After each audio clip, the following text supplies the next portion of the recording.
Mira este lugar, ¿a poco no se ve súper tranquilo? Pero ¿sabían que hace mucho tiempo en estos mismos pasillos, en esta misma área, se vivió una historia increíble, llena de valentía y de mucho coraje?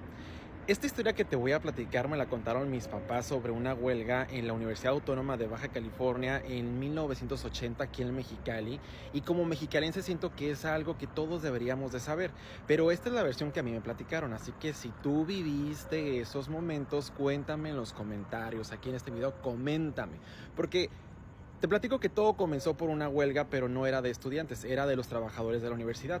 Ellos no pedían nada del otro mundo, solo un sindicato que los defendiera y salarios justos. Pero imagínense, las autoridades universitarias de ese entonces se cerraron por completo al diálogo, o sea, a grandes rasgos se da la huelga con la intención de mejorar el proceso democrático y académico.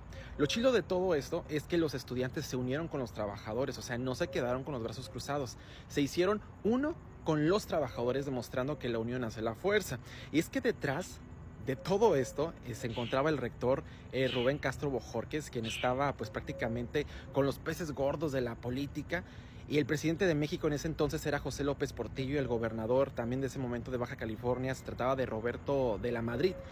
Y los manifestantes lo sabían y se defendían de quienes los querían callar, gritando una frase que se hizo famosa: el que no brinques porrón, o el Castro Bojorquez en la universidad, o también gritaban rector y rectoría la misma porquería, y entre otras cosas como país petrolero, el pueblo sin dinero.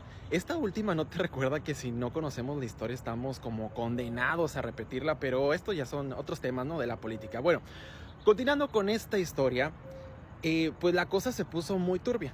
En lugar de sentarse a hablar, el rector de ese entonces metió a grupos de choque como esos que conocemos como porros, invadieron el campus, hubo golpes, hubo amenazas, y algunos dicen que hasta le prendieron fuego a unos carros en la escuela de ingeniería, aquí precisamente aquí atrás.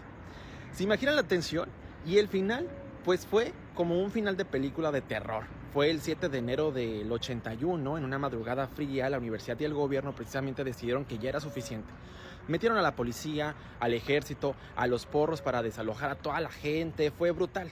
La huelga terminó, pero no por acuerdo, sino por la fuerza. Dicen que después de eso, la UABC nunca fue igual, que se perdió ese espíritu crítico, esas ganas de cuestionar. Las expulsiones y el miedo precisamente sembraron como una semilla de silencio, y la Junta de Gobierno, el grupo que decide quién será el rector de la máxima casa de estudios, se hizo más fuerte, más cerrada. Muchos dicen que la autonomía de la UABC se perdió ese día y que el control se instaló en lugar pues de la democracia, y es que viéndolo ahora me da la impresión de que los estudiantes de antes sí tenían las agallas, un nivel crítico que hoy a veces parece que se nos escapa. Mis papás también me contaron precisamente otra historia de cuando los estudiantes tomaron las rutas del transporte público y obligándolos a parar hasta que el gobierno del estado les diera un precio justo. Imagínense el valor, pero esa es otra historia para otro video.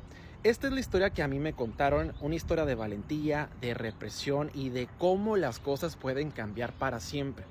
Si eres de Mexicali y si has caminado precisamente por aquí, es algo que tienes que saber. Y si tú estuviste, mejor dicho, en ese momento, házmelo saber en los comentarios. Quiero leer precisamente tu experiencia.